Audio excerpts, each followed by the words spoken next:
এর মধ্যে বেগম জিয়ার মুক্তির দাবি আছে, এক নম্বরে আছে। এটা আমরা সংবাদ সম্মেলন করে পড়ে ঐক্যফ্রন্টের ঘোষণা দিয়েছি। আমরা যখন বক্তৃতা করি তখন বেগম জিয়ার মুক্তির কথা বলি, এবং এই গতকালকেও একটা সভা হয়েছে ডক্টর কামালের গণফোরামের উদ্যোগে, সেই জায়গাতেও আমি এবং জনাব আশরাফ আব্দুর রব বিশেষভাবে বলেছি। গত পরশুদিন মঈন ভাইয়ের বাসায় ছিলাম আমরা, সেখানে আমরা কয়েকজন মিলে বৈঠক করছিলাম, বিদেশিরাও ছিলেন কয়েকজন, এগুলো পত্রিকায় আপনারা দেখেছেন। একটু বিলম্বে এসেছিলেন বিএনপির মহাসচিব মির্জা ফখরুল ইসলাম আলমগীর। উনি এসে বললেন আগের দিন বেশ কয়েকজন বেগম জিয়ার সঙ্গে জেলখানায় গিয়ে দেখা করতে পেরেছেন। বেগম জিয়া খুবই অসুস্থ, উনি ঠিকমতো উঠে দাঁড়াতে পারেন না, এবং বেগম জিয়া নিজেই এবং ওনারা দেখে ভয় পেয়েছেন যদি বিনা চিকিৎসায় এইভাবে উনি দীর্ঘদিন থাকেন তাহলে হয়তো তার একটা দিক প্যারালাইজড হয়ে যেতে পারে। সাথীরা এবং বন্ধুরা, রাজনীতি খুব নিষ্ঠুর জিনিস। খান আব্দুল গফার খান ছিলেন নর্থ ওয়েস্ট ফ্রন্টের প্রভিন্সের, মানে বেলুচিস্তান এবং ওই দিকের শারদুল বলতে থাকে, খান আব্দুল গফার খান। উনি পাখতুনিস্তান আলাদা স্বাধীনতার জন্য লড়াই করেছিলেন। পাখতুনিস্তান হয়নি, বেলুচিস্তান পাকিস্তানে এসছে। ওই দিকে দেখেই বলছি, আমরা জানি যারা এখন ক্ষমতায় আছেন তারা নিষ্ঠুর, হৃদয়হীন। অনেকগুলো বিশেষণ দিয়ে বলবার দরকার নেই। আর এতজন বক্তৃতা করেছেন, তারপরে আমার বক্তৃতা লম্বা করবারও খুব ইচ্ছা নেই। খুবই স্পষ্ট, এই সরকারের কাছে করুণা ভিক্ষা করি না আমরা, এই সরকারের কাছে কোনো সৎ ব্যবহার প্রত্যাশা করি না। মনে করি, আন্তরিকভাবে বিশ্বাস করি, যা পাবো তা আদায় করে নিতে হবে, করুণা করে কেউ দেবে না। আরও একটা কথা বলি, কারো কারো এরকম মনে হতে পারে মাঝে মাঝেই, যেরকম জিজ্ঞেস করেন আজকে বক্তৃতার মধ্যে বললেন প্রতিবেশী ভারত আমাদের বন্ধু রাষ্ট্র ছিল, সমস্ত সমর্থন তাদের দিকে দিয়েছে, আর বর্তমান সরকার ভারতের ক্রীড়নকের মতো সাজে, তাই সেই জন্যেই আমরা তার বিরুদ্ধে কোনো লড়াই করতে পারছি না। কিন্তু আপনারা নিশ্চয়ই জানেন বর্তমানে বাংলাদেশে সবচাইতে বেশি বিদেশি মুদ্রা বা অর্থ বিনিয়োগ করেছে কারা? চাইনিজরা, ভারতীয়রা না। এবং ভারতীয়রা চায়না যত অঙ্গীকার করেছে সেটা প্রায় $50 বিলিয়ন মতো, তার 10 ভাগের 1 ভাগ অঙ্গীকারও করতে পারেনি, টাকা দেওয়া তো দূরের কথা। আজ পুরো দক্ষিণ পূর্ব এশিয়ার দিকে তাকান, এক বাংলাদেশ আছে, তাকে বাদ দিয়ে যাদের কথা বলবেন, যে দেশের কথা বলবেন, ওই পাকিস্তান থেকে শ্রীলঙ্কা কিংবা এদিকে ভুটান, সমস্ত জায়গায় চায়নার আধিপত্য।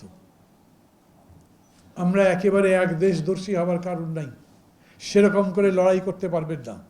আমি খুব স্পষ্ট কণ্ঠে বলতে চাই, বেগম জিয়াকে যদি মুক্ত করতে হয় তাহলে লড়াই করতে হবে, তার কোনো বিকল্প নেই। কিন্তু সেই লড়াই কি আমরা করতে পেরেছি? সেই লড়াই মানে কি কেবল বেগম জিয়ার মুক্তির লড়াই?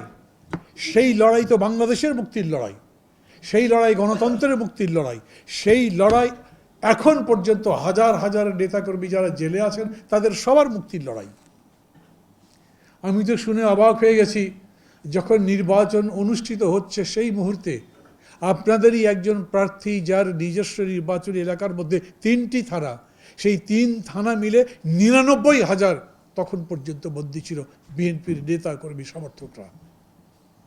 আপনারা বলেছেন হয়তো এরকম বলা যাবে, প্রধানমন্ত্রী অঙ্গীকার করেছিলেন আর কোনো মামলা হবে না।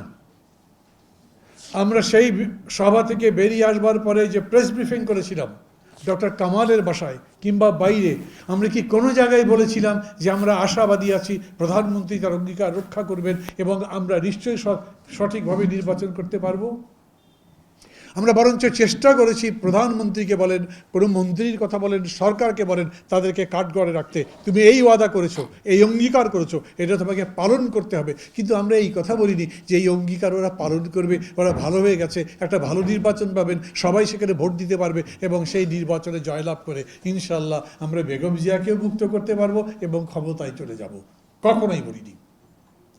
নেতৃত্বকে বলেন, আন্দোলন যারা পরিচালনা করছে, আন্দোলনে যারা অংশ নিচ্ছে, নেতা কর্মী সংগঠকদের কথা বলেন, আমি তো মনে করি এই সামগ্রিক সময়ের মধ্যে আমরা বড় মাপের কোনো ভুল করিনি। একটা কথা বলতে পারেন, আমরা হঠাৎ করে একেবারে শীর্ষ নেতাদের জায়গা থেকে অন্যান্য সব জায়গাতে কেন মনে করলাম যে সমস্ত কিছুর সমাধান হয়ে যাবে যখন সামরিক বাহিনী মাঠে নামবে?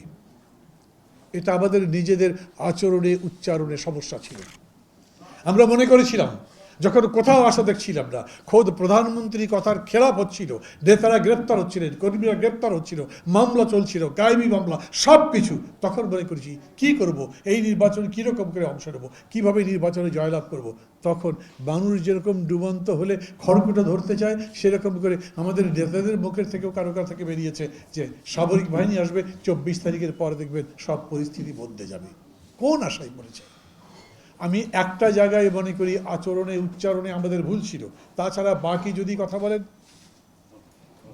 এই যে শিরোনাম নির্ধারণ করা হয়েছে 30 ডিসেম্বর এবং অতঃপর, একজন বললেন 30 ডিসেম্বর লেখা ভুল হয়েছে, ওটা 29 ডিসেম্বর লেখা দরকার ছিল। তাহলে আমি আবার একজন বলতেন 29 ডিসেম্বর লিখলেন কেন, 30 ডিসেম্বরটা নির্বাচনের তারিখ হয়েছে। আমি যখন বলি 1757 সালে পলাশীর আম্রকাননে স্বাধীনতার সূর্য অস্তমিত গেছিল, তার মানে 1757 সালের একটা তারিখের কথা বলি কি কেমন? আমাকে সমগ্র দিনের কথা বলতে হয়।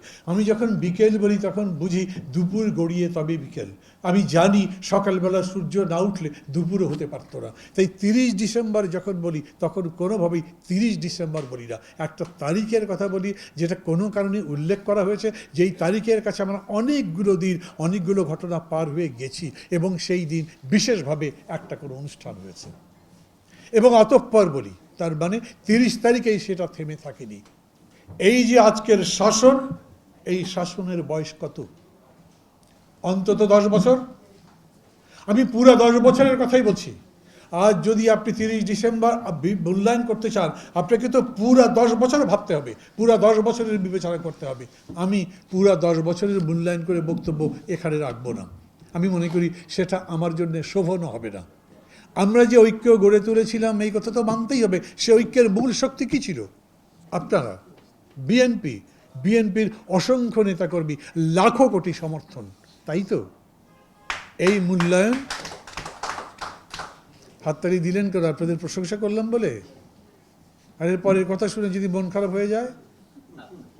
এই যে লাখো কোটি মানুষ আপনাদের সমর্থন করে, আমি যদি প্রশ্ন করি এই লাখো কোটি মানুষ কেন 30 তারিখের সমস্ত প্রতিরোধ ভেঙে এই নির্বাচনে জয়ী হওয়ার কাজ করতে পারলো না? আমি সেই প্রশ্ন করছি না। আমি প্রশ্ন করছি না এই কারণেই যে আমি 30 তারিখ মানে কেবল একটা দিনের মধ্যে সমস্ত কিছু সীমাবদ্ধ রাখতে চাই না। বলেন আপনারা এই কথা সত্যি কি মিথ্যা যে 2014 সালের 5 জানুয়ারি নির্বাচনের নামে যে 420টা করা হয়েছিল, আপনারা সেটাকে রুখবার জন্যে 90 কি 92 দিন ধরে লাগাতার অবরোধের কর্মসূচি পালন করেছিলেন? কিন্তু কি এক বিস্ময়কর কারণে যখন তথাকথিত নির্বাচনের নামে ওরা ক্ষমতায় চলে গেল, তারপরে 10 বছর ধরে আমরা কি সেরকম কোনো আন্দোলন করতে পেরেছি? যে পুলিশ মনে করেছিল এত বড় শক্তি বিএনপি, ওরা যখন আন্দোলন করছে জানি না পরিণতি কি হবে। তারাই যখন দেখলো 92 দিনের আন্দোলন করবার পরেও এরা ক্ষমতায় গেল, ক্ষমতায় বসলো, ভালো মতো আছে, শান্তিতে আছে, কোনো রকম সমস্যা হচ্ছে না, তখন পুলিশ মনে করলো, বিজিবি মনে করলো এই সরকারের পেছনেই থাকতে হবে, আমরা তো সরকারেরই কর্মচারী। এই যে যারা প্রশ্ন করেন পুলিশ এত নিচে নামতে পারলো কিরকম করে, এই নির্বাচন কারা করেছে? নির্বাচন করেছে মূলত পুলিশ। আপনারা যারা মনে করেন আমরা পরাজিত হয়েছি তাদের জন্য আমি বলি, বলেন পুলিশ লীগ নাই, আওয়ামী লীগ আছে? আওয়ামী লীগ নামের একটা সংগঠন যেটা স্বাধীনতা যুদ্ধে নেতৃত্ব দিয়েছিল, আওয়ামী লীগ নামের একটা সংগঠন এতগুলো বছর ধরে 50 বছর পার করবার পরে সারা দেশে পরপর 2বার 3বার করে ক্ষমতায় থাকছে, সেই রাজনৈতিক দলের কোনো অস্তিত্ব আছে এখন? আজকাল প্রথম আলো খুলে দেখেন, দুই মন্ত্রী ছবি দিয়েছে, দুই মন্ত্রী নিজেদের অপরাধ স্বীকার করে তর্ক বিতর্ক করছেন, যেটা চকবাজের ঘটনায় ঘটলো। আমির হোসেন আমু তাকে দোষারোপ করেছেন দিলীপ বড়ুয়া, আমির হোসেন আমু আবার দিলীপ বড়ুয়াকে দোষারোপ করেছেন। দুই শিল্পমন্ত্রীর এই দশা, এবং বর্তমান শিল্পমন্ত্রী আর কথা বলেন না, কারণ একবার একটা কথা বলে যেটা একটা সিলিন্ডার বিস্ফোরণে হয়েছে, কেউ প্রমাণ করতে পারেনি, কেউ পক্ষে বলেনি। তার মানে মন্ত্রীগুলো অপদার্থ, মন্ত্রীগুলো হয় মিথ্যা কথা বলে, টাকা খায়, অন্য কাজ করে, না হলে মূল জনগণের কাছে যেতে পারে না। আমি আবার বলি, আওয়ামী লীগ রাজনৈতিক দল হিসেবে এখন জনগণের সামনে বিরাজ করে না।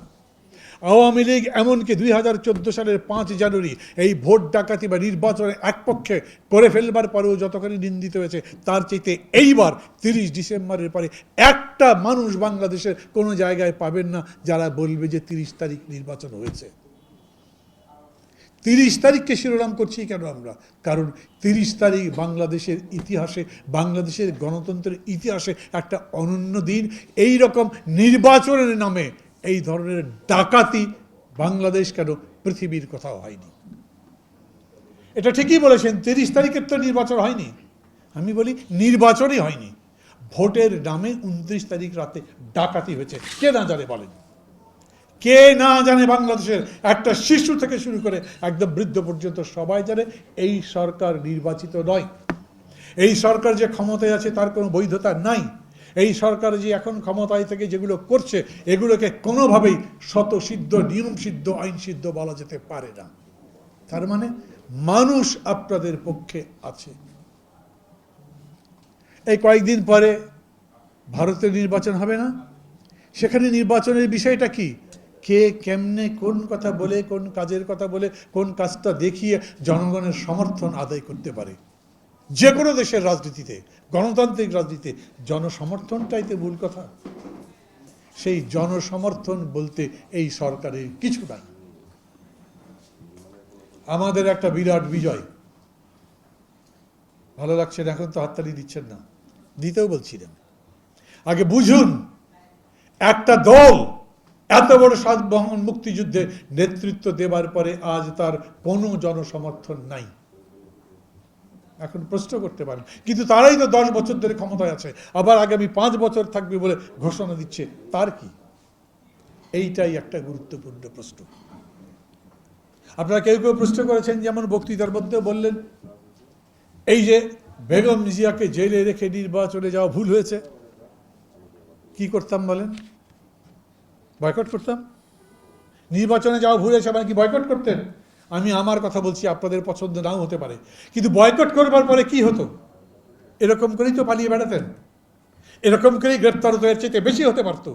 বরঞ্চ বেশি করে বলতে পারতো বর্তমান সরকার যে ওরা তো নির্বাচনে বিশ্বাস করে না, ওরা জনগণের শক্তির উপরে বিশ্বাস করে না, ওরা বিশৃঙ্খলা করতে চায়, আবার আগুন সন্ত্রাস করবে। এই আগুন সন্ত্রাস যেন করতে না পারে বন্ধ করবার জন্য আমরা তাদেরকে দমন করবার সমস্ত পদক্ষেপ নিচ্ছি। মানুষ মনে করতো তাই তো। আমার কথা আমি বললাম, এই কারণেই আমরা সবাই মিলে আলোচনা করে সিদ্ধান্ত করেছিলাম নির্বাচন করতে হবে, এবং এই নির্বাচনের ডিভিডেন্ড কি, ফলাফল কি, আমাদের পক্ষে কি, সমস্ত জনগোষ্ঠী এখন আমাদের পক্ষে, যদিও তারা ক্ষমতায় আছে। আমরা বলেছিলাম নির্বাচনকে আন্দোলনের অংশ হিসেবে নিচ্ছি। আমরা সবাই বলেছি নির্বাচনকে আন্দোলনের অংশ বলার মানে কি? আন্দোলন কেন? আমরা 5 দফা দিয়েছি, 7 দফা দিয়েছি, ওদিকে 11 দফা লক্ষ্য ঘোষণা করেছিলাম। আমরা বলেছিলাম এগুলো অর্জনের জন্য আন্দোলন। সেই আন্দোলনের একটা পক্ষ, একটা দৃষ্টিভঙ্গি হচ্ছে নির্বাচনে অংশগ্রহণ করা। তার মানে আমরা আন্দোলন করতে চাইছিলাম, কেবলমাত্র নির্বাচনের ভোট দেওয়ার প্রশ্ন নয়, আমরা সব ধরনের আন্দোলন করতে চাইছিলাম। প্রশ্ন করতে পারেন সেই আন্দোলন কি আমরা গড়ে তুলতে পেরেছি? আমি নির্দ্বিধায় স্বীকার করব, গত 10 বছরে লাগাতারভাবে সেই আন্দোলন গড়ে তুলবার চেষ্টা হয়নি। আর একটা কথা বলি, আপনি লেখাপড়া যখন শিখছেন তখন ক্লাস 1-এ তো পড়বেন, প্লে গ্রুপ নাই পড়েন, আমরা ক্লাস 1-এ পড়ে শিখেছি। কেউ কেউ ক্লাস 3-তে ভর্তি হয়ে পারে, কিন্তু তারপরেও ক্লাস 3 করে পুরো স্কুলটা শেষ করে, কলেজ শেষ করে তারপরে বিশ্ববিদ্যালয়ে যেতে হয়। রাজনৈতিক আন্দোলনও হঠাৎ করে একদিন কেউ ঘোষণা দিয়ে বিরাট আন্দোলন করতে পারে না। যারা বলেন শেখ মুজিব ডাক দিয়েছিলেন তাই এত বড় আন্দোলন হয়েছিল, সেগুলো ভুল। কোনো ডাকের ভিত্তিতে হয়নি। 7ই মার্চের ভাষণের উপরে স্বাধীনতা হয়নি, তারপরে ওনারা ডায়লগ করেছিলেন। পুরা 23 তারিখ পর্যন্ত 23 মার্চ পর্যন্ত ইয়াহিয়া খানের সাথে ডায়ালগ করেছিলেন। কাজী কোনো বড় বক্তব্যের মধ্যে দিয়ে ঘটনা ঘটেনি, বরঞ্চ এই হচ্ছে সত্যি প্রতিদিনকার রাজনৈতিক সামাজিক আন্দোলনের মধ্যে দিয়ে মানুষের মনের মধ্যে যে সিদ্ধান্ত হয়, সেই সিদ্ধান্তের কারণেই 25 মার্চ এত বড় আক্রমণের পরেও বাঙালি রুখে দাঁড়িয়েছিল। আমি তো বলি আজ বাংলাদেশের 16 কোটি নয় 18 কোটি মানুষ একাট্টা হয়ে আছে, সরকার বিরোধী একটা ভালো আন্দোলন করলে তারা তাতে যোগ দেবে। আমাদের জনসমর্থনের জন্য এখন ভাবতে হচ্ছে না, জনগণ আমাদের পক্ষে আছে, আমাদের আন্দোলনটা করতে হবে, সেই আন্দোলন যাতে সরকার আমাদের দাবি মানতে বাধ্য হয়। করতে পারবেন? সেই আন্দোলন করবার মতো দৃঢ়তা নিজেদের মধ্যে আছে। ততক্ষণে ঐক্যবদ্ধ বিএনপি হয়েছে, ততক্ষণে ঐক্যবদ্ধ আমরা যারা ঐক্য ফ্রন্ট করেছি তারা সবাই মিলে করতে পেরেছি? জবাব আপনারা জানেন। আপনারা যেরকম করে কথা বলেন ঠিক সেইভাবে আপনাদের নেতারা বলছেন, বরঞ্চ নেতারা বলেন আমরা কর্মসূচি দিলেই যে কর্মীরা বেরিয়ে আসতে পারবে, নামতে পারবে, তার কোনো গ্যারান্টি নেই। এই যে উপজেলা নির্বাচন হচ্ছে, সেই উপজেলা নির্বাচনে আমরা অংশ নিলাম না কেন? আমার ব্যক্তিগত মত কী ছিল সেই কথা আমি বলতে চাচ্ছি না, কিন্তু একটা মত এরকম ছিল, এই নির্বাচনে গিয়ে হবে কি, আবার তো সেই অত্যাচার নামবে। সেই অত্যাচার এড়িয়ে যেতে চেয়েছি, আরও গ্রেপ্তার হতে চাচ্ছি না, আবার বেশি নির্যাতন হতে যেন না পারে তার ব্যবস্থা করতে চাইছি। তার মানে আপনি আন্দোলন করতে যাচ্ছেন কিন্তু একই সঙ্গে কৌশলী হতে চাচ্ছেন, যাতে যত বেশি কম আঘাত নিজেদের নিতে হয়, যাতে অত্যাচারগুলোকে সহ্যের মধ্যে এনে পাল্টা আঘাত করতে পারি, সেই রকম একটা কৌশল নির্ণয় করতে চান। খুব সহজ নয়। এই কৌশল নির্ণয় কেবল বক্তৃতার মধ্যে দিয়েই তো হয়ে যাবে না, এই কথা তো ঠিক। ভারত কি করবে, চীন কি করবে, আমেরিকা কি করবে, বাংলাদেশের গ্রামের একটা মানুষও ভাবে এই সরকার কি টিকতে পারত যদি ভারত সমর্থন না দিত, যদি চীন পক্ষে না থাকে, আমেরিকা যদি দৃঢ় ভূমিকা নেয়, এই কথাও গ্রামের একটা লোক ভাবে। আমি বলি আমরা এই গ্রামের মানুষকে এরকম ভাবার জন্য সহায়তা করেছি, কারণ আমরা নিজেদের শক্তিতে যদি দাঁড়াতে না পারি আমাদের পক্ষে কেউই আসবে না, তাই তো সত্যি। মঈন ভাই এখানে আছেন, উনি জানেন বাংলাদেশে যত বিদেশি দূতাবাস আছে সবাই জানে 30 তারিখ কি হয়েছে। প্রধানমন্ত্রী এখানে ওখানে বক্তৃতা করে বেড়াচ্ছেন, তিনি বলছেন আমাকে এতগুলো দেশ অভিনন্দন জানালো, সহযোগিতার কথা বললো, তারপরেও তারা বলছেন কি নির্বাচন হয়নি, এত সুন্দর নির্বাচন এই দেশে আবার কবে হয়েছে? আমাদের প্রধানমন্ত্রী যখন বলেন ওরা অভিনন্দন জানিয়েছে, তখন আমরা বিদেশি দূতাবাসদের কাছ থেকে এখানে ওখানে যাদের পরিচিত আছে, বন্ধুত্ব আছে, খবরই দেখেন, তারা এখান থেকে রিপোর্ট পাঠিয়েছে 30 তারিখ 29 তারিখ রাতে কি হয়েছে। এই সরকারের দেশের মধ্যে কোনো ভিত্তি নাই, আন্তর্জাতিক কোনো জায়গাতে কোনো ভিত্তি নাই, কিন্তু চীন বলেন, রাশিয়া বলেন, আমেরিকা বলেন, কেউ যদি দেশের মধ্যে $50 বিলিয়ন ইনভেস্ট করে থাকে, তারপরে তারা কি চাইবে যে কালকে একটা বড় গোলমাল লাগুক, একটা হরতাল হোক, দেশে একটা বিশৃঙ্খলা হোক? অতএব তারা আপনাকে শান্তিতে থাকতে বলবে। আমি তাদের বলি আমি শান্তিতে থাকবো তখন যখন আমি আমার অধিকার প্রতিষ্ঠা করতে পারবো। এই অধিকার প্রতিষ্ঠার লড়াই ওরা করে দেবে না, আমার করতে হবে। আমি করবার জন্য সংঘবদ্ধ হব, সেই কাজ করার দরকার। এক কথাই বলি, 30 ডিসেম্বর মানে কি?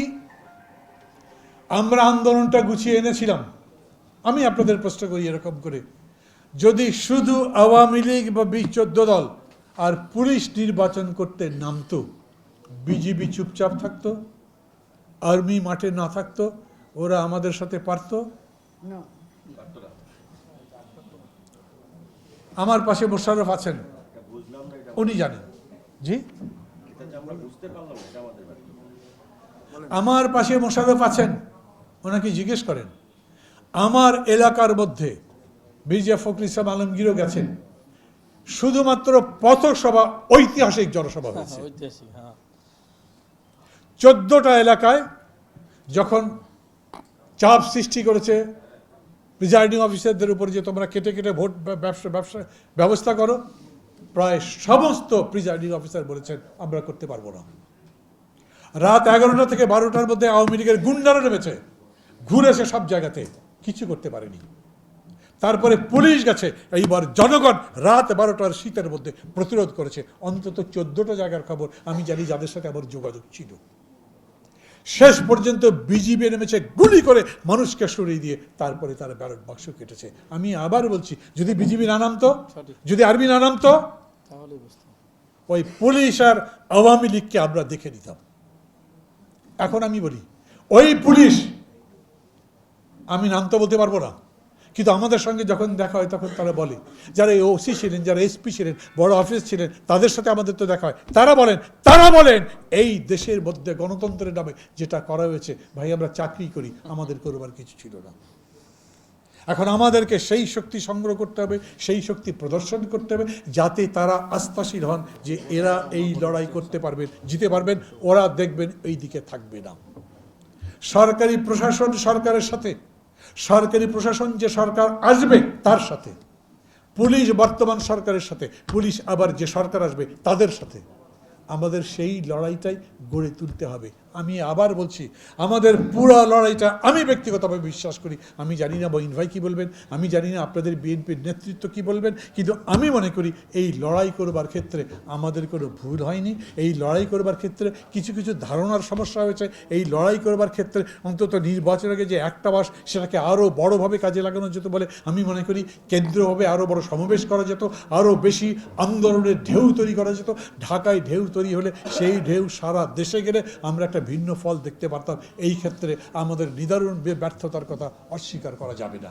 কিন্তু তারপরেও বলি, আমরা লড়াই জিতেছি কেন বলি, রাজনৈতিকভাবে জিতেছি, কিন্তু বলেন নিরীহ নিরস্ত্র মানুষ সমস্ত রাষ্ট্রশক্তির সাথে একবারে লড়াই করে জিততে পারবে? মানুষকে, সমগ্র জনগোষ্ঠীকে আপনি ভোটের জন্য তৈরি হতে বলেছেন, তাদেরকে প্রতিরোধ যুদ্ধের জন্য তো তৈরি হতে বলেননি। আমি আন্তরিকভাবে স্বীকার করছি, আমার মাথার মধ্যেও আসেনি যে এরকম করে বিজেপি মাঠে নামতে পারে। আমার মাথার মধ্যে আসেনি যে এরকম করে আর্মি সরকারকে রক্ষা করবার জন্য নামতে পারে।